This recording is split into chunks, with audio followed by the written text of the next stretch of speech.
So let's find the derivative by using a suitable substitution. So the question states that you have to find dy by dx, so the derivative of y with respect to x, by making a suitable substitution. So this is the function, the equation given to us. So the suitable substitution here would be to take whatever is inside the under root sign, so this here, and replace it with u. So once you do that, you get y is equal to, and once you replace this, you get under root u, which is just u raised to the power 1 by 2. Let's first find dy by du. Now, u is in terms of x and y is in terms of u. So the derivative of this equation would just be dy by du.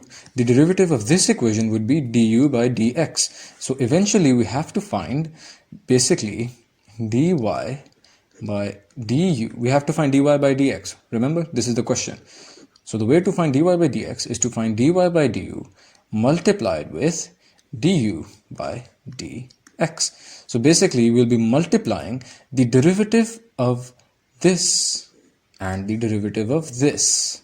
So let's first find the derivative of this equation. Y is equal to under root u, and that just gives you simply y is equal dy by du is equal to 1 by 2 into u raised to the power minus 1 by 2.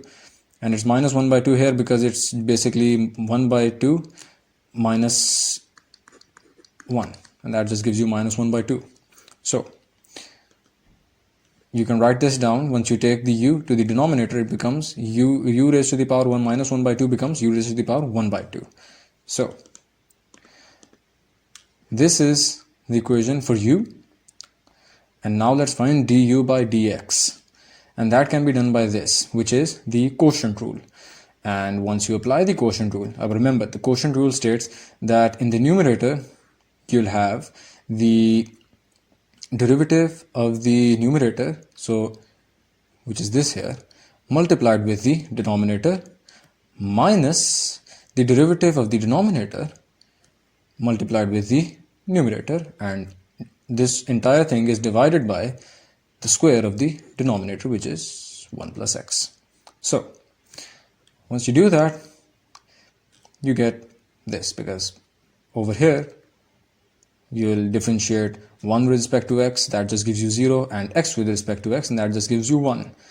And same goes here, that just gives you 0 plus 1, because the derivative of 1 is 0 and the derivative of x with respect to x is 1.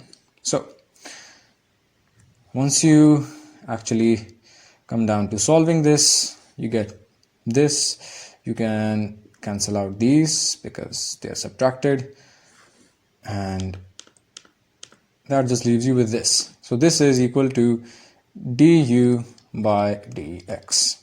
Now remember the rule that I told you earlier, that is called the chain rule, and that is what we will apply here.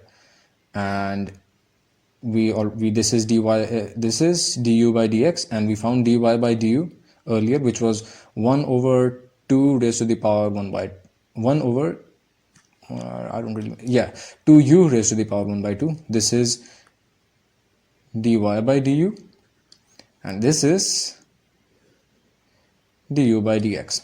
Once you multiply them, this is what you get, because over here dy by du multiplied by du by dx, these two can be cancelled out, and then you're just left with dy by dx. So upon calculation, you can see that you get this, and